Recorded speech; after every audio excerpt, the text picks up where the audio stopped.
Hello, and welcome to my YouTube channel, Reading Little Blue Books out loud while stoned.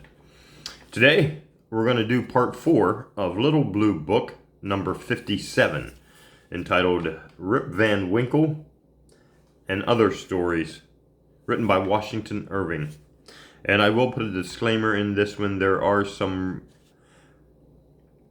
demeaning speech towards people of color. It's not serious, but it may be enough that you won't like. So, warning. And here we go. Let's see. Part 4 picks up with basically part 2 of The Legend of Sleepy Hollow.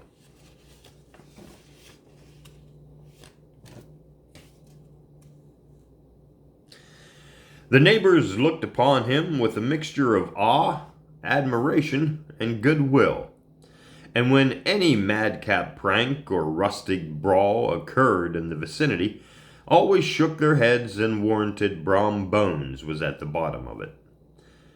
This Rantipole hero had for some time singled out the blooming Katrina for the object of his uncouth gallantries, and, though his amorous toyings were something like the gentle caresses and endearments of a bear, yet it was whispered that she did not altogether discourage his hopes. Certain it is, his advances were signals for rival candidates to retire, who felt no inclination to cross a line in his amours. Inasmuch that, when his horse was seen tied to Van Tassel's palling on a Sunday night, a sure sign that his master was courting, or, as it is termed, sparking. Within all other suitors passed by in despair and carried the war onto other quarters. Such was the formidable rival with whom Ichabod Crane had to contend, and considering all things, a stouter man than he would have shrunk from the competition, and a wiser man would have despaired. He had, however, a happy mixture of pliability and perseverance in his nature. He was in form and spirit like a supple jack, yielding but tough.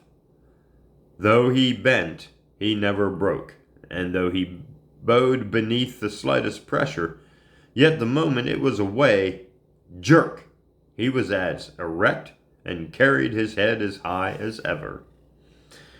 To have taken the field openly against his rival would have been madness, for he was not a man to be thwarted in his amours, any more than the stormy lover Achilles.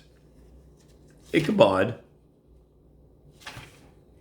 make sure to turn the page. Ichabod, therefore, made his advances in a quiet and gently insinuating manner. Under cover of his character as singing master, he made frequent visits at the farmhouse. Not that he had anything to apprehend from the meddlesome interference of parents, which is so often a stumbling block in the path of lovers. Balt Van Tassel was an easy, indulgent soul.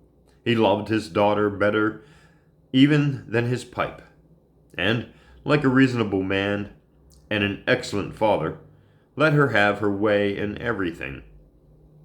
His notable little wife, too, had enough to do to attend to her housekeeping and manage her poultry, for, as she sagely observed, ducks and geese are foolish things and must be looked after, but girls can take care of themselves. Thus, while the busy dame bustled about the house or plied her spinning wheel at one end of the piazza, honest Balt would sit smoking his evening pipe at the other, watching the achievements of a little wooden warrior who, armed with a sword in each hand, had almost valiantly fighting the wind on the pinnacle of the barn. In the meantime, Ichabod would carry on his suit with the daughter by the side of the spring, under the great elm, or sauntering along in the twilight, that hour so favorable to the lover's eloquence. I profess not to know how women's hearts are wooed and won.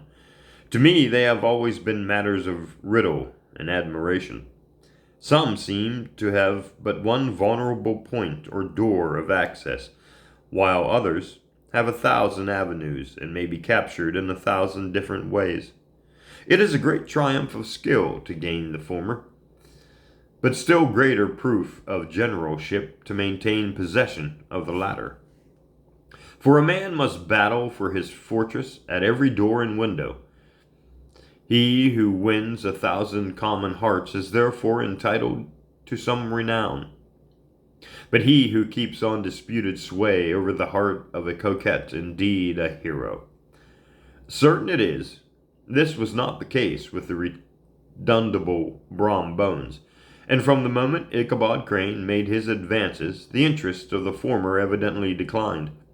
His horse was no longer seen tied to the paulings on Sunday nights, and a deadly feud gradually arose between him and the preceptor of Sleepy Hollow.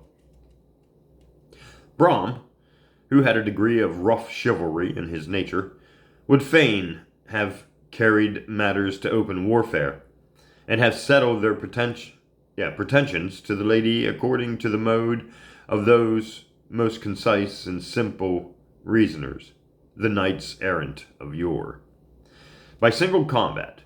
But Ichabod was too conscious of the superior might of his adversary to enter the lists against him. He had overheard a boast of Bones that he would double the schoolmaster up and lay him on a shelf of his own schoolhouse. And he was too wary to give him the opportunity. There was something extremely provoking in the obstinately pacific system. It left Brom no alternative but to draw upon the funds of rustic waggery in his disposition and to play off boorish practical jokes upon his rival. Ichabod became the object of whimsical persecution to Bones and his gang of rough riders.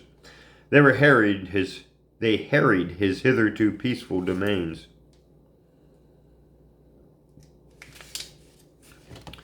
Smoked out his singing school by stopping up the chimney, broke into the schoolhouse at night in spite of its formidable fastenings of withe and window stakes, and turned everything topsy-turvy, so that the poor schoolmaster began to think all the witches in the country held their meetings there.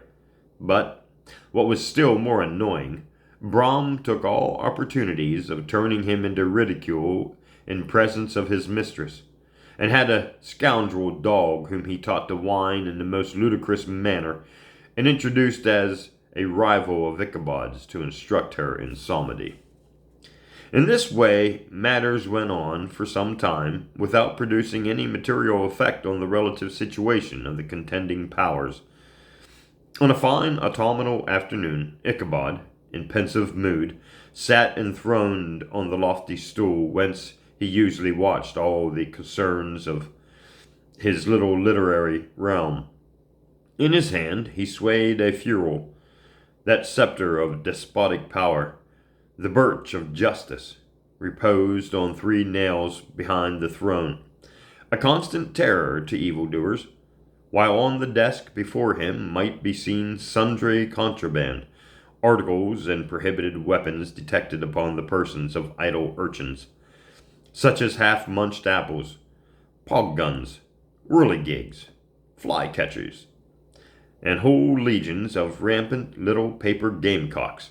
Apparently, there had been some appalling act of justice recently inflicted, for his scholars were all busily intent upon their books, or slyly whispering behind them with one eye kept upon the master. And a kind of buzzing stillness reigned throughout the schoolroom. It was suddenly interrupted by the appearance of a Negro in 2 cloth jacket and trousers, a round-crowned fragment of a hat like the cap of Mercury, and mounted on the back of a ragged, wild, half-broken colt, which he managed with a rope by way of halter. He came clattering up to the school door with an invitation to Ichabod to attend a merrymaking or quilting frolic, to be held that evening in Mynheer von Tassels. And having delivered his message with that air of importance and effort at fine language which a Negro is apt to display on petty embassies of the kind, he dashed over the brook and was seen scampering away up the hollow, full of the importance and hurry of his mission. All was now bustle and hubbub in the late quiet schoolroom. The scholars were hurried through their lessons without stopping at trifles. Those who were nimble skipped over half with impunity, and those who were tardy had a smart application now and then in the rear to quicken their speed or help them over a tall word. Books were flung aside without being put away on the shelves. Inkstands were overturned, benches thrown down, and the whole school was turned loose an hour before the usual time, bursting forth like a legion of young imps, yelping and racketing about the green in joy at their early emancipation. The gallant Ichabod now spent at least an extra half hour at his toilet, brushing and furbishing up his best, and indeed only, suit of rusty black, and arranging his locks by a bit of broken looking-glass that hung up in the schoolhouse, that he might make his appearance before his mistress in the true style of a cavalier. He borrowed a horse from a farmer with whom he was domiciliated, a choleric old Dutchman of the name of Hans van Ripper, and thus gallantly mounted, issued forth like a knight-errant in quest of adventures. But it is meet I should, in the true spirit of romantic story, give some account of the looks and equipment of my hero and his steed. The animal he bestrode outlived almost everything but his viciousness. He was gaunt and shagged, with an odd neck and a head like a hammer. His rusty mane and tail were tangled and knotted with burrs. One eye had lost its pupil and was glaring and spectral, but the other had the gleam of a genuine devil in it. Still, he must have had fire and metal in his day, if we may judge from the name he bore of Gunpowder. He had, in fact, been a favorite steed of his master's, the choleric Van Ripper, who was a furious rider, and had infused, very probably, some of his own spirit into the animal, for old and broken down as he looked, there was more of the lurking devil in him than in any young filly in the country. Ichabod was a suitable figure for such a steed. He rode with short stirrups, which brought his knees nearly up to the pommel of the saddle. His sharp elbows stuck out like grasshoppers. He carried his whip perpendicularly in his hand like a scepter, and as his horse jogged on, the motion of his arms was not unlike the flapping of a pair of wings. A small wool hat rested on the top of his nose, for so his scanty strip of forehead might be called, and the skirts of his black coat fluttered out almost to the horse's tail. Such was the appearance of Ichabod and his steed as they stambled out of the gate of Hans van Ripper, and it was altogether such an apparition as is seldom to be met with in broad daylight. It was, as I have said, a fine autumnal day. The sky was clear and serene, and nature wore that rich and golden livery which we always associate with the idea of abundance. The forests had put on their sober brown and yellow, while some trees of the tenderer kind had been nipped by the frost into brilliant dyes of orange, purple, and scarlet. Streaming files of wild ducks began to make their appearance high in the air. The bark of the squirrel might be heard from the groves of beech and hickory nuts, and the pensive whistle of the quail at intervals from the neighboring stubble field. The small birds were taking their farewell banquets.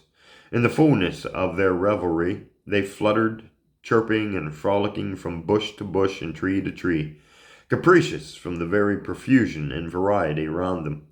There was the honest cock robin, the favorite game of stripling sportsmen, with its loud querulous note and the twittering blackbirds flying in sable clouds, and the golden-winged woodpecker with his crimson crest, his broad black gorget and splendid plumage, and the cedar birds with its red-tipped wings and yellow-tipped tail, and its little Monteserlio cap of feathers.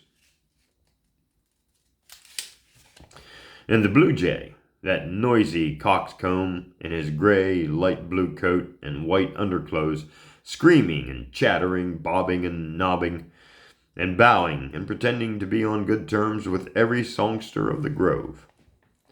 As Ichabod jogged slowly on his way, his eye, ever open to every symptom of culinary abundance, ranged with delight over the treasures of jolly autumn.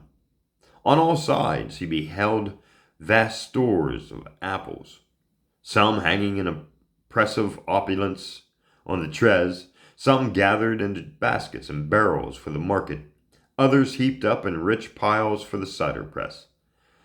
Farther on he beheld great fields of Indian corn, with its golden ears peering from their leafy coverts and holding out the promise of cakes and hasty pudding, and the yellow pumpkins lying beneath them, turning up their fair round bellies to the sun, and giving ample prospects of the most luxurious of pies.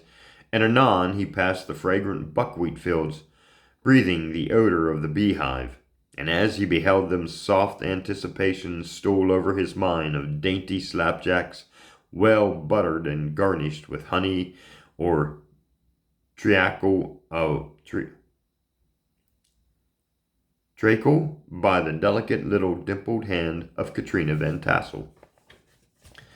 Thus feeding his mind with many sweet thoughts and sugared suppositions, he journeyed along the sides of a range of hills which look out upon some of the goodliest scenes of the mighty Hudson. The sun gradually wheeled his broad disk down into the west.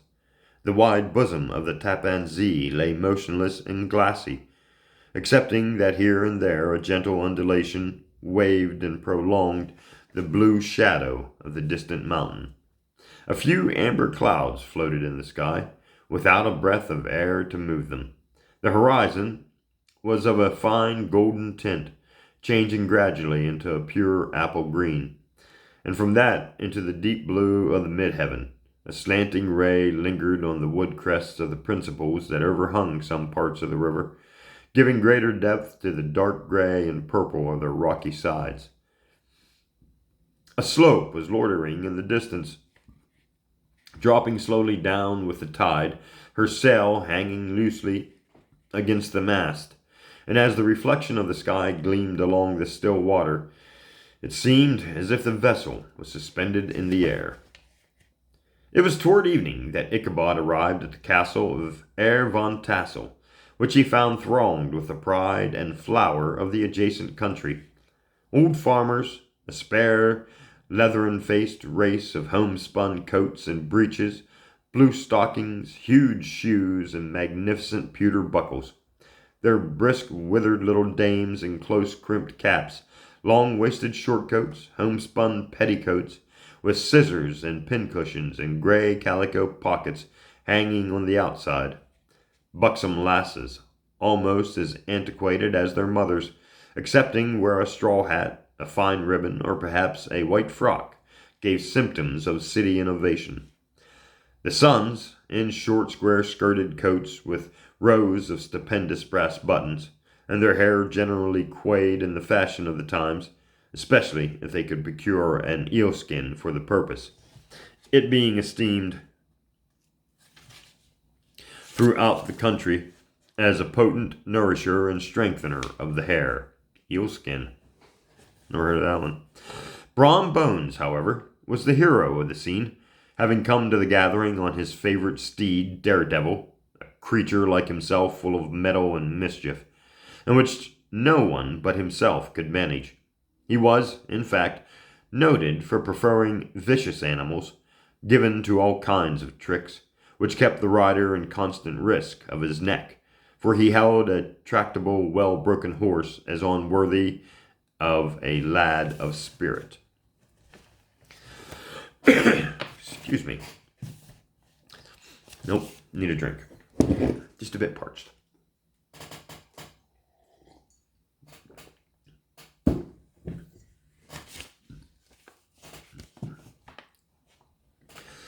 Fain would I pause to dwell upon the world of charms that burst upon the enraptured gaze of my hero as he entered the state parlor of Van Tassel's mansion.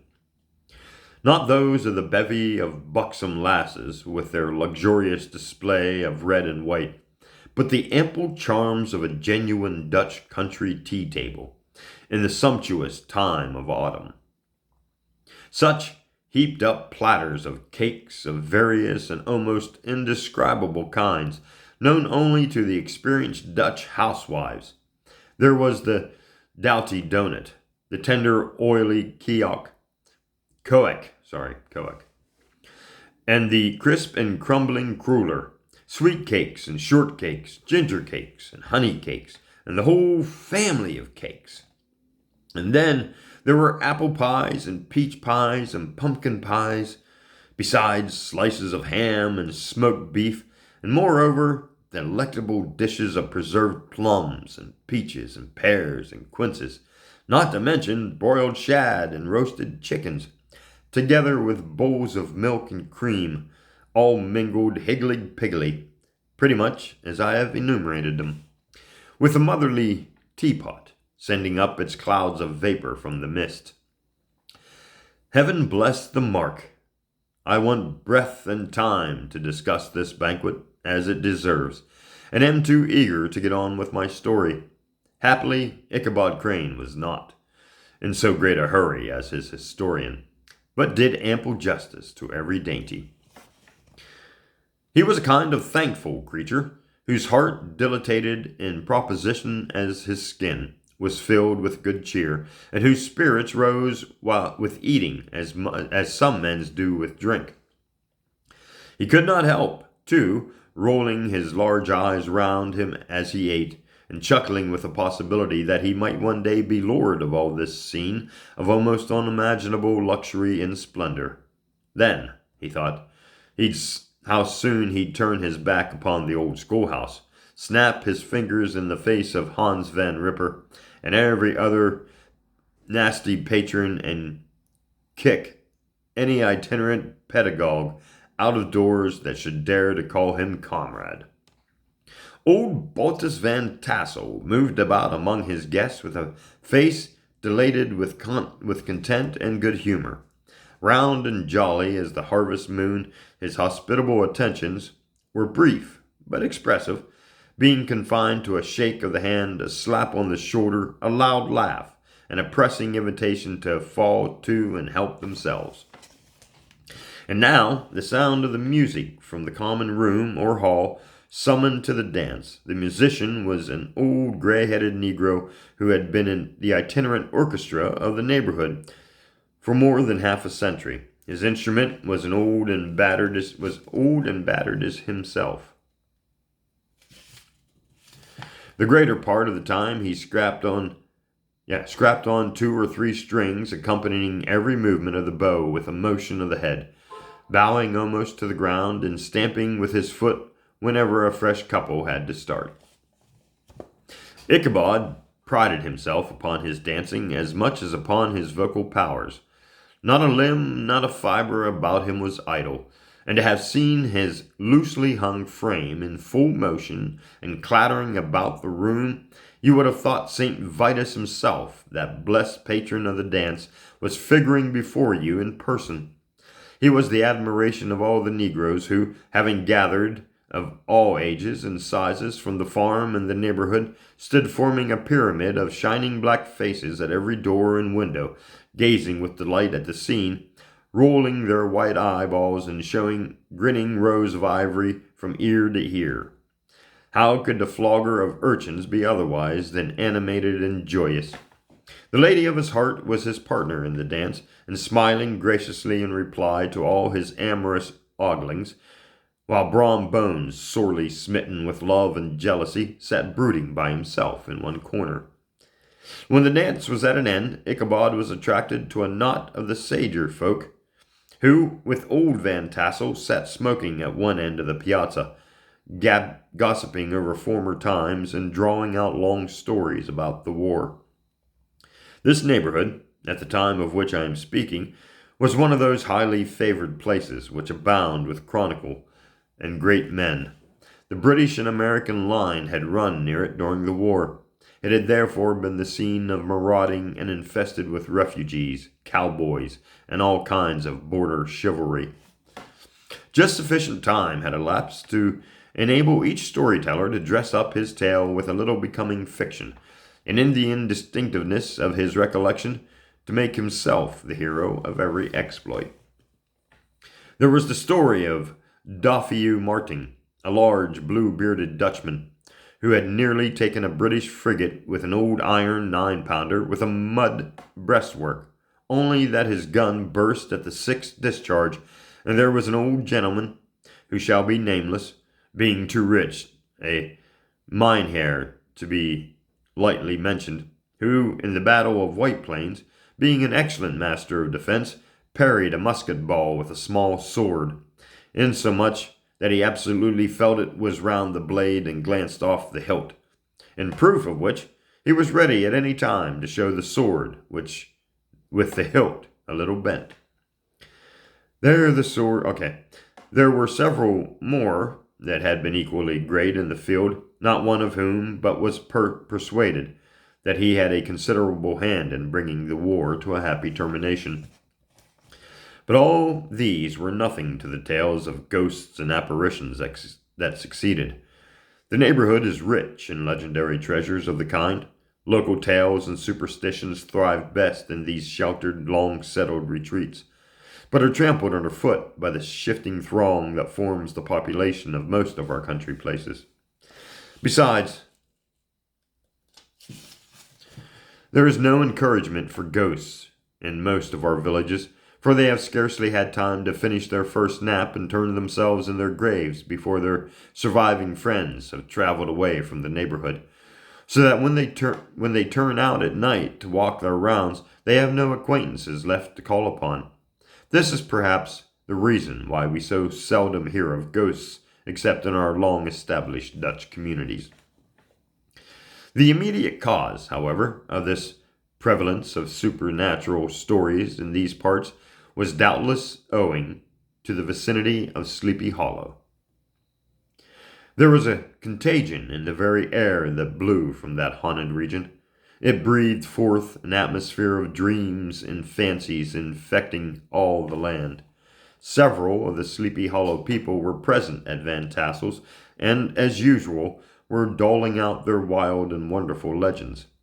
Many dismal tales were told about funeral trains and mourning cries and wailings heard and seen about the great tree where the unfortunate Major Andre was taken, and which stood in the neighborhood.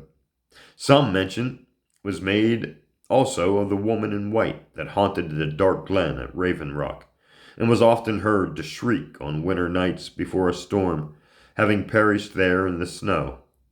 The chief part of the stories, however, turned upon the favorite specter of Sleepy Hollow, the headless horseman, who had been heard several times of late patrolling the country, and, it was said, tethered his horse nightly among the graves in the churchyard.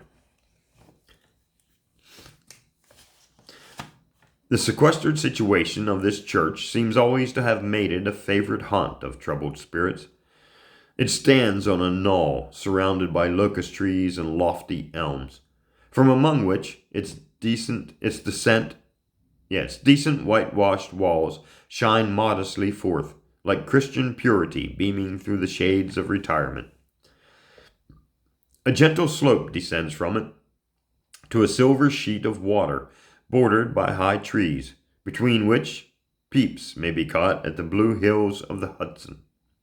To look upon its grass-grown yard, where the sunbeams seem to sleep so quietly, one would think that there at least the dead might rest in peace. On one side of the church extends a wide woody dell, along which races a large brook, among broken rocks and trunks of fallen trees. Over a deep black part of the stream, not far from the church, was formerly thrown a wooden bridge. The road that led to it and the bridge itself were thickly shaded by overhanging trees, which cast a gloom about it even in the daytime, but occasioned a fearful darkness at night. Such was one of the favorite haunts of the headless horseman, and the place where he was most frequently encountered. The tale was told of old Brower, a most heretical disbeliever in ghosts, how he met the horseman returning from his foray into Sleepy Hollow, and was obliged to get up behind him. How they galloped over bush and brake, over hill and swamp, until they reached the bridge, when the horseman suddenly turned into a skeleton, threw old Brower into the brook, and sprung away over the treetops with a clap of thunder. And I think we'll stop there. That will be the end of part 4 of The Legend of Sleepy Hollow and book number 57, titled Rip Van Winkle and Other Tales, written by Washington Irving. Thanks for listening, and join me in part 4.